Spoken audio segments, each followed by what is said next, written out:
This channel does not promote any violent, harmful, or illegal activities. All content provided by this channel is meant for an educational purpose only.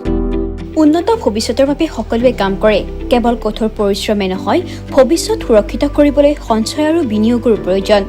কিন্তু বিনিয়োগৰ কথা মনলৈ আহিলে আমি চকুমুদি বিনিয়োগ কৰাটো অনুচিত এনে ঠাইত টকা বিনিয়োগ কৰিব লাগে য'ত কোনো ৰিস্ক নাথাকে আৰু আমি ভাল ৰিটাৰ্ণ পাব পাৰো যদি আপুনি ইমান কম বিপদজনক আৰু নিশ্চিত ৰিটাৰ্ণত বিনিয়োগৰ বিকল্প বিচাৰিছে তেন্তে আপোনাৰ বাবে এটা উত্তম বিকল্প হ'ল ডাকঘৰৰ ৰেকাৰিং ডিপজিট এই আঁচনিখনত সৰু বিনিয়োগেৰে আপুনি ডাঙৰ ৰিটাৰ্ণ পাব পাৰিব এই বিনিয়োগ আঁচনিৰ কাৰ্যকাল 5 বছৰ প্ৰতি ত্ৰিমাসিকত জমা ধনৰ ওপৰত সুদ আদায় কৰা হয়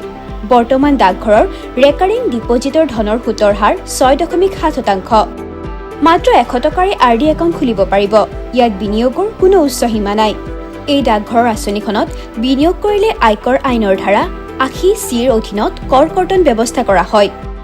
যদি কোনোবাই 5 বছৰৰ বাবে আৰডিত মাহিলি 20,000 টকা জমা কৰে তেন্তে মুঠ 12 লাখ টকা জমা হ'ব 6.7% হাৰত 2,07,000 টকা পাব অৰ্থাৎ 12 লাখ টকা বিনিয়োগ কৰিলে 14.27 লাখ টকা ৰিটাৰ্ণ পাব যেহেতু চৰকাৰী গতিকে আঁচনিখনত বিনিয়োগৰ ক্ষেত্ৰত কোনো বিপদৰ আশংকা নাই এই আঁচনিত লোনৰ ব্যৱস্থাও আছে 5 বছৰৰ সময়সীমা সম্পূৰ্ণ কৰাৰ পিছত ইচ্ছা কৰিলে আৰু 5 বছৰলৈকে বৃদ্ধি কৰিব পাৰিব